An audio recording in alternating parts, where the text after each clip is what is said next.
the mic. Get on the mic. Just get on the mic. Get on the mic, Mike.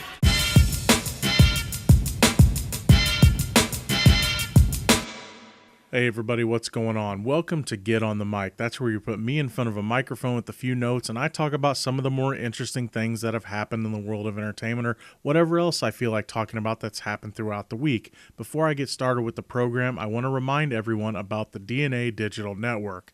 Not only can you now find my podcast on YouTube, but now, thanks to DNA Digital Network, you can find it on iTunes, Google Play, Stitcher, and other places where podcasts are available. So now you can listen to this program on your favorite audio device. For more details, check out dnadigitalnetwork.com. We've got a packed program today, so here we go. The first thing we're going to talk about is my thoughts on the Solo teaser trailers. Next, Star Wars, Game of Thrones style. Also, what does the release of the Cloverfield Paradox on Netflix mean to the future of movies? And lastly, why do I think that X-Men Dark Phoenix will mess up the Phoenix Saga again? The first thing I want to talk about today is that Solo movie. I've mentioned on the program before that I was worried about the lack of advertising for the Solo movie. Well, over Super Bowl weekend, we got a mini teaser trailer and a teaser trailer. I don't know why they just don't call them trailers, but hey, that's what they call them. So that's what we got. So look, after seeing these trailers, I have to say this. I am still very on the fence about this movie. And I'm finding it really difficult to get excited about the movie with what I've seen so far.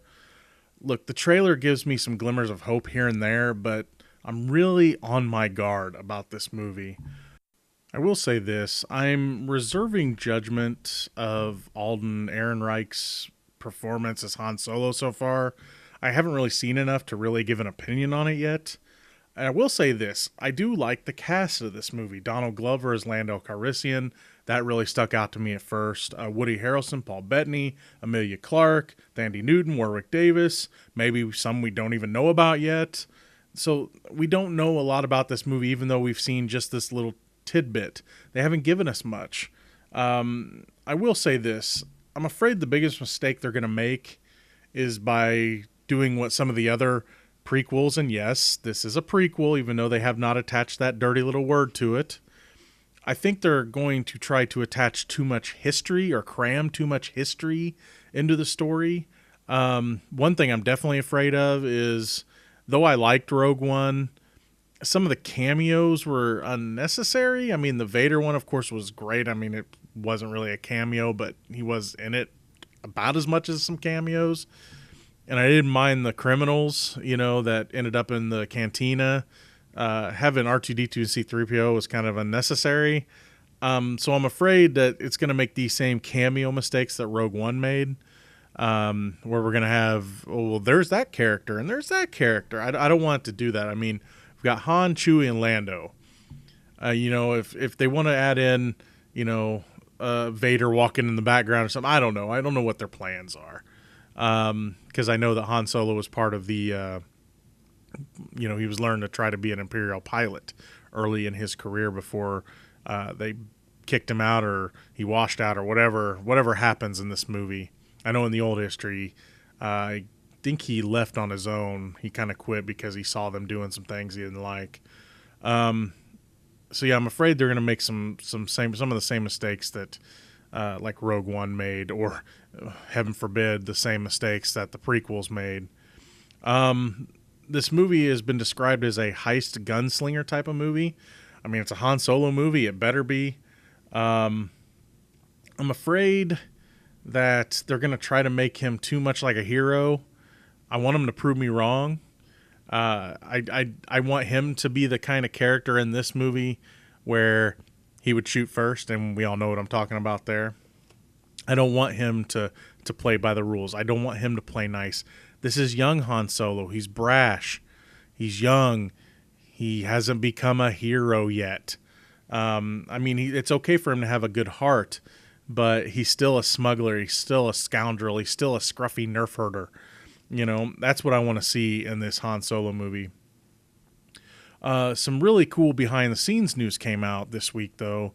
It turns out that Harrison Ford was both a consultant for both Alden Ehrenreich and director Ron Howard, and he passed on a lot of his Han Solo knowledge to both of them. And I like that. I like the fact that even though he's technically done with Star Wars that we know of, you never know. They may do something else with him in an in-between story or something, which would be kind of cool if they're going to cover some of that 30-year span. But I was glad to hear that he's involved in the project, that if they needed advice on Han Solo, who better to give them advice on Han Solo than Han freaking Solo, right? Lucasfilm president Kathleen Kennedy had this to say about Ford's involvement. What Ford did so beautifully for Alden was he talked a lot about what he remembered when he first read Star Wars and what George had done with Han, who the character was, and the conversations he had for so many years with George about how that character developed. He gave Alden that kind of insight, which was invaluable. There were several times in the course of making the movie where Alden would actually recount some of the things that Harrison had pointed out. I think that was really, really helpful to him. So that was kind of cool. I like that Harrison Ford has gotten involved. From what I could find, I don't think he really got involved until Ron Howard got involved. So the stuff with Lord and Miller, I don't think Harrison Ford was involved. I almost called him Han Solo. So the fact that they're trying to right the ship is a good thing. Like I said, seeing these trailers and seeing the posters are going, they're doing what a lot of Marvel movies and stuff are doing, or they're trying to capture this different era type of feel. And the posters for Han Solo are very colorful and they feel very 70s. It reminds me of like what Proud Mary tried to do with its marketing, with its posters. And so I don't know what I think about that. I'm going to reserve my judgment because I don't want to go in there with too low expectations, and I'm definitely not going in there with high expectations. All I have to say is this: no matter what, good or bad, Solo comes out May 25th, 2018. So ready or not, here he comes. Next story I want to talk about is this, and I have to give a bit of a disclaimer on this. There are contradicting reports on whether or not this involves a TV show or movies, but I am finding more. I believe ABC got it wrong. They announced it and said this was going to be a TV show, but I'm finding more support on it being a series of movies. This story is about Game of Thrones meeting Star Wars. No, we're not doing a crossover thing here. News came out that after Game of Thrones is wrapped completely with its 8th and final season, showrunners David Benioff and D.B. Weiss are working on a new series of Star Wars movies. The only thing that we know so far is that it'll be separate from the Skywalker saga and the trilogy that The Last Jedi director Rian Johnson is working on. Lucasfilm President Kathleen Kennedy had this to say about the duo's involvement. David and Dan are some of the best storytellers working today. Their command of complex characters, depth of story, and richness of mythology will break new ground and boldly push Star Wars in ways I find incredibly exciting. And in a joint statement, the duo had this to say: in the summer of 1977, we traveled to a galaxy far, far away, and we've been dreaming of it ever since. We are honored by the opportunity, a little terrified by the responsibility, and so excited to get started as soon as the final season of Game of Thrones is complete. My question is, what kind of story are they going to get to tell? I also want to know, how far will they be allowed to go? Are they going to be able to go R-rated, or are they just going to be pushing the boundaries of PG-13, which is what a lot of the Star Wars, or all the Star Wars movies have been ever since Episode 3. I've kind of said this same thing about Rian Johnson. What I'd love to see these guys tackle is something like a bounty hunter story, where they can kind of show the dark, seedy underside of maybe Coruscant or something like that. Granted, I think I'd rather see Rian Johnson handle that because of movies like Looper. What I really would like to see these guys handle, and this is something that everybody wants, something like Knights of the Old Republic. If you think about it, it's the past stuff. It's older weapons. It's the Jedi, not, the corrupt group that they became. It's maybe even before the Sith. I'd never played through Knights of the Old Republic, so I don't know what all was involved. If the Sith was already there, I believe they were. but I would love to see them handle something that comes way before everything else, because they know how to handle things like Game of Thrones. So that's what I'd like to see them do. I would like to see them either do Bounty Hunters or something like KOTOR. So do I want to see like an R-rated Star Wars? Not really. I like to be able to share Star Wars with my kids. Now, if they did something R-rated or M-rated, I know they were talking about doing an M-rated game at one time, where it's just, I don't mind that. When it comes to the movies, though, I think I'd rather stay in PG-13 territory so everyone can enjoy them. And lastly, there's been no word on when their or Johnson's new films are going to be coming out. So this has just been announced. There's nothing about it. I think they want to get through, at least get through Solo and any other films that are coming up with the rumored Obi-Wan movie, the next installment of Star Wars. I mean, they've got so much on their plate. They're just thinking way, way into the future. The next thing I want to talk about is the Cloverfield 3 surprise release that happened just recently. On one of my quick hits on a recent podcast, I mentioned that Paramount had already finished filming Cloverfield 4, also being called Overlord, and I joked, where's Cloverfield 3? Well, we got our answer on Super Bowl Sunday when it was announced that following the big game, Cloverfield 3, now titled The Cloverfield Paradox, would be released straight to Netflix. Why did they decide to do this? Is the big question. Part of me thought at first it was a marketing ploy. And if you think about it, 10 Cloverfield Lane was already done when the first trailer came out, and the release was like a month after or something like that. And that surprised everybody. So part of me wondered, are they trying to recapture the magic that they created for that movie? Well, yes and no. Well, I think that they were going for that wow factor surprise marketing that they got with 10 Cloverfield Lane. I also feel like they were afraid that the Cloverfield Paradox wasn't going to do so well in theaters. I am working on my review of that movie. It's probably going to be sometime next week, unless I can get to it this weekend. I got a pretty busy weekend ahead of me. And while I'll just say this, while I don't think I'm going to be as mean as some critics have been, the movie was still kind of a mess, and I felt like they had a great cast, and they kind of squandered it. And the movie, I think the cast deserved better than the movie they got. The movie tried to, in a way, explain the first two movies, where the creatures came from. And I don't want to spoil it, so I won't say how that all worked out, but it kind of gives hey,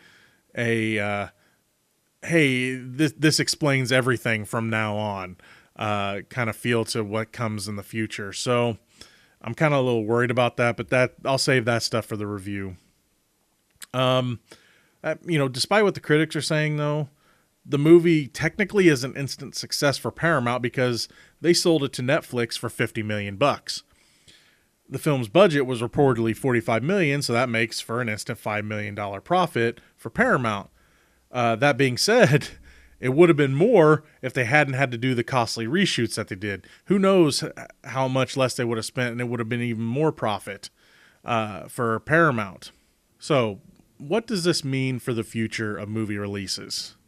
Will this be something that Paramount or other studios do in the future instead of releasing their movies in theaters? Are movie theaters going to die a horrible death? Well, slow down. Well, I think the future of movies could involve a similar process. I don't think the game is really going to change anytime soon. Until there is more streaming services, possibly owned by the studios themselves, movie theaters will be the screening place of choice, so to speak. I also don't think that studios want to give 1, 2, or 3 big streaming services that much power over the success of their movies. The quote-unquote box office still kind of carries a lot of weight to it when it comes to how well a movie did. I think the current trend will be that Netflix and other streaming services will continue to make their own movies first. I think we'll get more, Brights and things like that before bigger studios will give their movies to Netflix first. I think this was just a special deal, and honestly, I like I said, I think they were going for that wow factor, but I think they were also looking to cover their butts because the Cloverfield Paradox wasn't that great. So yeah, I think we'll still see similar releases like this here and there, but I don't think there's going to be anything significant for a long, long while. Speaking of Cloverfield and Cloverfield 4 specifically, Paramount has said that they still intend to release the next Cloverfield movie in theaters in October this year. So I think they're putting their faith in this next one, unless maybe they do something weird with this one too. I mean, maybe J.J. Abrams will, do drive-bys by people's houses and chuck Blu-rays through people's windows or something with Cloverfield 4. Who knows? I don't know if I want to see the trend of movies being released on a streaming network yet. I don't want every movie studio to have their own streaming network. I know Disney is talking about having their own streaming network, which if they're offering all the old movies on that network, that's one thing. And really, if say Paramount came out with a streaming network, well, would all their old movies be streaming on that for one low price a month? Who knows where it's going to go? I think everyone's going to want what everyone else has. That's the problem we have with things like Movie Pass and AMC. Well, AMC's whining because they want it. We've talked about this before. Everyone wants what everyone else has. Someone gets success and then everyone else wants it. I mean, it's business. But I don't see movie theaters going away anytime soon. I mean, eventually, maybe, but I don't see it happening for a long, long time. The next big story I want to talk about is X-Men Dark Phoenix. Now, first, let me throw this in. We all remember a terrible adaptation of the Phoenix Saga that Fox called X-Men The Last Stand, right? I know we try to forget it, don't we? But I just wanted to go ahead and clarify that they've tried to make a live-action version of the Phoenix Saga. I'm sorry, the quote-unquote Phoenix Saga before, because we all know that wasn't the Phoenix Saga or really anywhere close. This new X-Men Dark Phoenix Saga is going to be set in the 1990s during a mission in space. Jean Grey's powers will become fully realized. I read that today, and all it did was make me think of The Last Stand, because that's kind of what happened in The Last Stand. Her powers became realized. I'll get into it in a bit. I don't want to see that. I want to see the Phoenix Saga, and those that are comic fans know what I'm talking about. We'll get to that in a bit. I'm just going to come out and say this, though. After reading everything I've been reading, hearing, who's returning, who's not, there's a few people not coming back. The big names are back. You got your Michael Fassbender as Magneto, and James McAvoy as Professor Xavier, and of course, we'll get to Jennifer Lawrence in a minute, but she's back as Mystique. I'm goody. I'm just gonna come out and say this, though, that after X-Men Apocalypse, I lost faith in the X-Men universe, the Fox X-Men universe, because Apocalypse was just so bad. First Class and Days of Future Past were really good. They had their problems, but being that we thought the franchise was dead after suffering through X-Men Origins Wolverine and, of course, The Last Stand, we thought that, these movies were dead, and then First Class came out and was way better than it had any right to be. And I even liked Jennifer Lawrence, and that was because they weren't shoving her down our throats. But then Days of Future Past came out, and they tried to right what once went wrong. I'll take a little quantum leap saying there. And I guess the pun was intended because there's time travel involved there too. They tried to fix what they messed up with Last Stand and everything else. And so we get those movies, and then they start announcing people for Apocalypse, and I love Oscar Isaac, and he got the shaft. in X-Men Apocalypse. I mean, he just wasn't able to be the Apocalypse he needed to be. I mean, think about this. Apocalypse in the comics is such a powerful villain. It takes like all the X-Men to stop him. And he has all these different powers. And what power does he technically get in this movie? Well, whatever power he needs for that scene, for one. I mean, why wasn't he cutting X-Men's throats with sand? Remind me why that didn't happen later in the movie. But his power, for the most part, if you really think about it, was the power of cosplay. He spent more time giving people costumes than he did doing cool stuff. Which, I mean, look, there is so much wrong with that movie. I'm not even going to get into it. This podcast would be 3 hours long. But look, the first two movies were good. Apocalypse dropped the ball big time. But I do need to say this. Let me be clear. Before I begin what I'm about to talk about, I want them to prove me wrong. So wrong. I love the X-Men. I grew up with the X-Men. I want good X-Men movies. But I think that this Dark Phoenix movie is going to make the same or similar mistakes that The Last Stand did.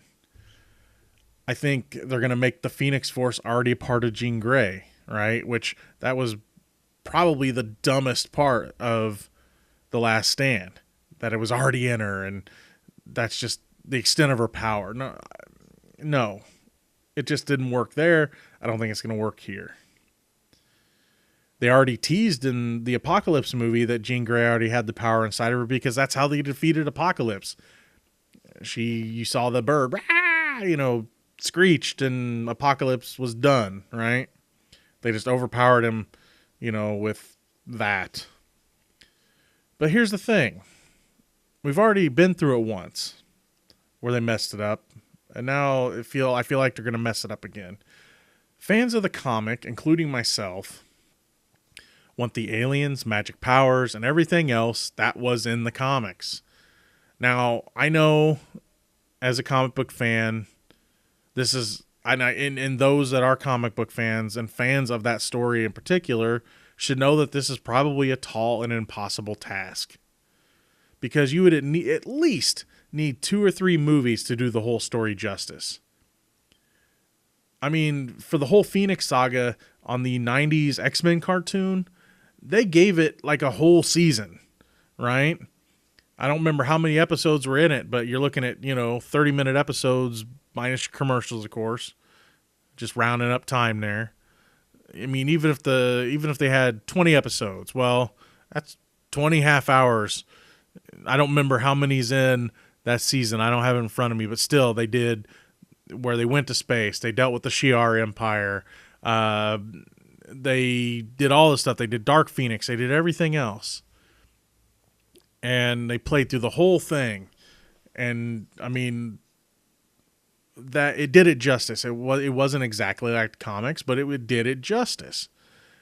And then we had The Last Stand, which took an incredible story and just tried to keep it earthbound. Well, they're going to space, apparently, according to what I'm reading. They go to space, and a freaking solar flare hits Jean Grey and ignites the power.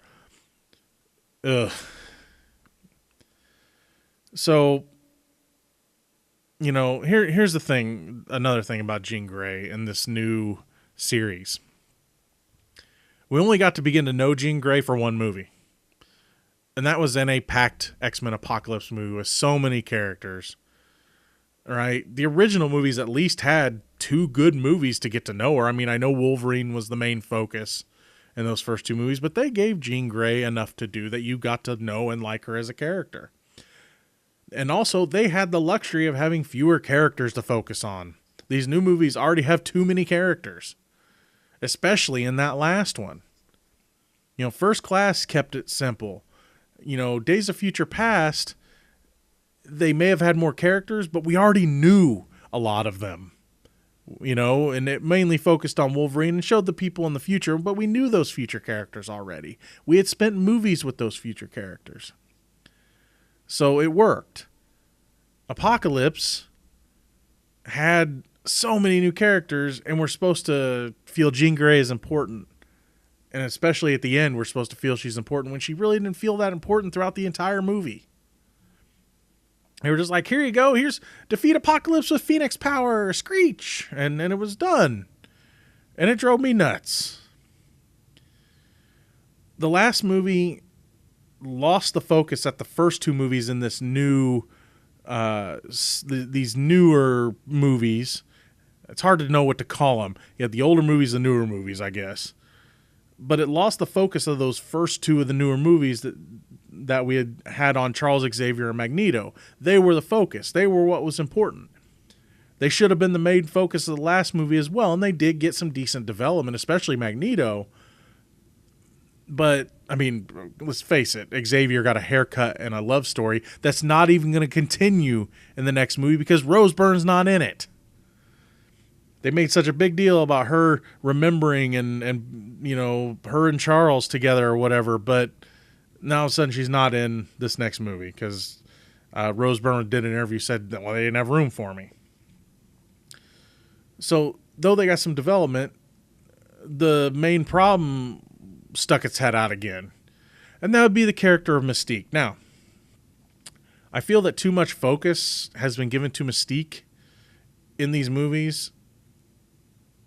And I wouldn't have a problem with that, except the only reason that this happened was to keep Jennifer Lawrence coming back. While Mystique is a great character in the comics and in some of the cartoons and everything, they have some great solo comics involving Mystique. I love that character, but she should not be the main focus of these movies. I would rather they give her character her own movie if they want to focus on that character. Now, don't get me wrong.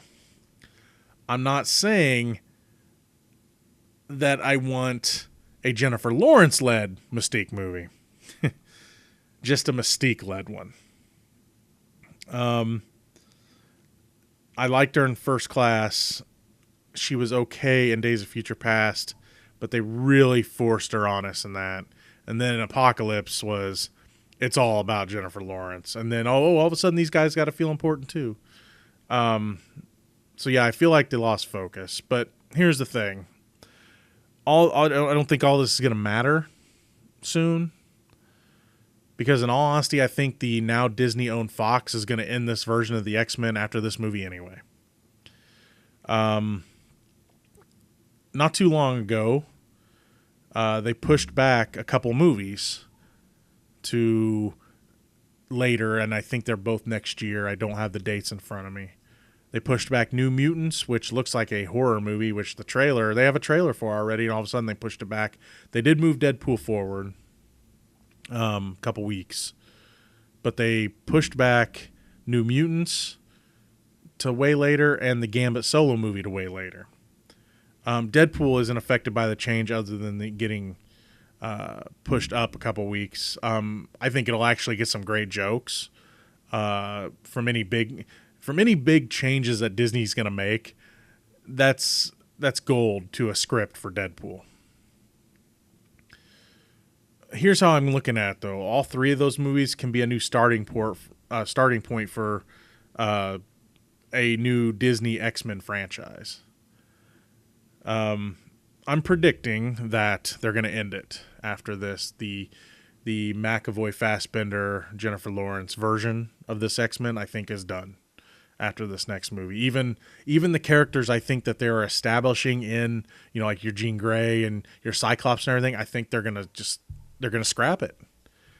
That's what I'm predicting. A whole new cast of characters, including Wolverine. Okay, maybe not Wolverine. We'll have to wait and see, won't we, Mr. Jackman? I know you said you're done, but we never know.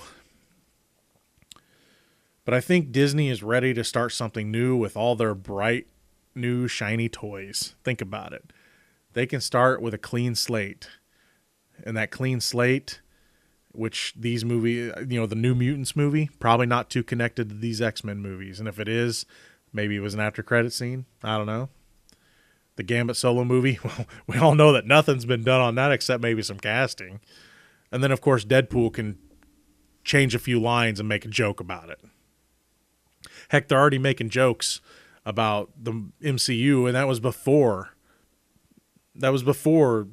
Disney bought Fox. And here's what I think about this. The idea of them scrapping everything. I'm actually okay and more than happy with the idea. While there's a lot of great things about Fox's X-Men franchise, I think it's time to let it pass on a second time. You know, everyone thought it was dead after The Last Stand, but then, of course, they tried the Wolverine Origins movie. First Class was, you gotta know that a lot of that movie was supposed to be that X-Men Origins Magneto movie they were talking about making, because First Class dealt with a lot of his history. So I think that allowing that to end and starting new, recasting new people, you know, because all of a sudden we've got Fantastic Four, we've got X-Men and everything. They can start from scratch and then add the stuff into the MCU. And yeah, they've got the New Mutants movie, and they may not even make the New Mutants movie part of this new thing. Maybe they're just going to release it as kind of its own little thing for a second. I have a feeling they will, because they've got a bunch of young actors that they can turn into something. Gambit, I'm still not even sure if Gambit's going to get made, to be honest. I mean, as many problems as it's had, and the flack that Channing Tatum has gotten for just his casting as Gambit, I don't even know if Disney's going to even allow it to be made. But yeah, I see them restarting over. And to be honest, and I got to say this, I even want it for Wolverine. I want him to start over. They've had their moments. And yes, as iconic as Hugh Jackman is as Wolverine, he had Logan. He got to go out that way. And until they make a real old man Logan, which you could still bring him back for that, you know, I don't see that happening, but you could do it now that they've got all the elements. I want to see him start over. I think that's the best for everything, for X-Men, of course for Fantastic Four, because as much as I like the actors and Fan Four Stick, I don't want to see them in that movie ever again. So yeah, let's start all over with the X-Men, and let's see what Disney can do with the franchise without being bogged down by the past, where we've had 2 different series of X-Men movies already. Now it's time for quick hits. So here we go. Saw the new Venom trailer. Am I the only one that is actually happy that they didn't show the Venom suit in it? I hope they don't show it until the movie comes out. I think I'm the minority here. I hear people are pretty mad about that. Denis Villeneuve, the director of Blade Runner 2049, wanted Harrison Ford's role in the new movie kept secret. I think it would have made for a stronger movie, and I love that freaking movie. I think fans of the original would have actually been pretty understanding if they didn't know about Harrison Ford being in it beforehand. Too bad Warner Brothers did not have the guts to actually pull it off. There's already a petition to have the fake Dundee movie turned into a real movie. The petitions for Star Wars The Last Jedi to be pulled from official canon, the release of Zack Snyder's cut of Justice League, and the firing of Johnny Depp from Fantastic Beasts because of his abusive nature should give you an idea of what petitions mean to Hollywood. Casting is coming together for the new Dragon Tattoo movie, The Girl in the Spider's Web. Claire Foy, known for Netflix's The Crown, is set to play Lisbeth Salander, and Stephen Merchant has just been announced for an unspecified role. You know, I want to care, but I'm still pretty miffed that we didn't get to see the Rooney Mara Daniel Craig trilogy play out. I love that version of Dragon Tattoo, and I don't know why they didn't go on. Do you know that there is something like 3 movies about Charles Manson in development right now? Tarantino is making one, Matt Smith of Doctor Who fame is playing him in one, and Hilary Duff will be starring in another. Hollywood just couldn't wait for that guy to die, could they? There is a live-action Kim Possible movie in development based on the cartoon. Is anyone else afraid that they're going to cast former Disney girl Bella Thorne in this? How do you get me even more excited in the Fast and Furious spin-off movie starring The Rock and Jason Statham? You tell me that Deadpool 2, Atomic Blonde, and the uncredited co-director of John Wick, David Leitch, is the frontrunner to direct. Actor Doug Jones, known for his creature and motion capture work in movies like Hellboy, The Shape of Water, and Pan's Labyrinth, has been cast in the pilot for What We Do in the Shadows, based on the cult comedy film. If you know his work, you will know that there is no more perfect casting than this. That's going to be all for the program this week, but before I go, I want to draw your attention to a few different channels that you might want to check out. The first is the Geek Be Cubed YouTube channel. That's where me and my partner in crime, Heisenerd, do a bi-weekly podcast called the GB3 Podcast. We talk about all things geek, tech, gaming, movies, whatever we find interesting that has happened. We kind of give both our own spin on it, and we have a lot of fun doing that every other week. Also, check out Heisenerd's channel, which he does gaming live stream, Let's Plays, among other things, and also hosts a podcast called Heisenerd Speaks. And soon, along with the GB3 podcast on the Geek Be Cube channel, we're going to be working on some more projects together in the near future. We're talking about doing some collaborative Let's Plays and movie reviews and things like that. I also want to remind everyone that the GB3 podcast and Heisenerd Speaks will now be joining me and my program Get on the Mic on the DNA Digital Network. Thanks to the network, you will now be able to get all three podcasts on your favorite devices by using iTunes, Google Play, Stitcher, and more. Now, you still will be able to watch them and listen to them on YouTube if that's your preferred method, but now you'll be able to use them for your phones or whatever listening device that you use. Lastly, I just want to give a big thank you to all of you out there that have taken the time to subscribe to my channel, helping me beat YouTube, as I like to say. Look, I'm not quitting no matter what, but I would like the satisfaction to be able to say that I defeated YouTube's little new rules of 1,000 subscribers and 4,000 total hours watched by February 20th. We got a ways to go. I think it's about 2,200 hours off and maybe 2 weeks to go. I did get the 1,000 subscribers, so thank you to those, especially those that came from Brad's channel, the Cinema Snob. He's been a huge help. He let me hang out with him at Comic-Con last week, and that was a lot of fun. And we did a program together. I encourage you to listen to that program if you haven't already. We did about an hour-long con stories thing where we talked about some of our experiences at different cons. We had a lot of fun doing that. But from the bottom of my heart, I just want to thank everyone that takes the time to listen to this channel, to listen to this program. This is fun for me, and I like that there are people out there that get something out of this, that it's just not me talking and no one's listening. This is not going to be my job, but I am having fun doing it, and for those that have fun doing this stuff with me, I like this little community that we have, that we're just having fun talking about movies or whatever we feel like talking about on the channel. And I'm even going to thank the haters. There's some haters out there. There's not many. We don't have a ton on my channel, but we occasionally get some people that throw a little stuff our way. And you know what?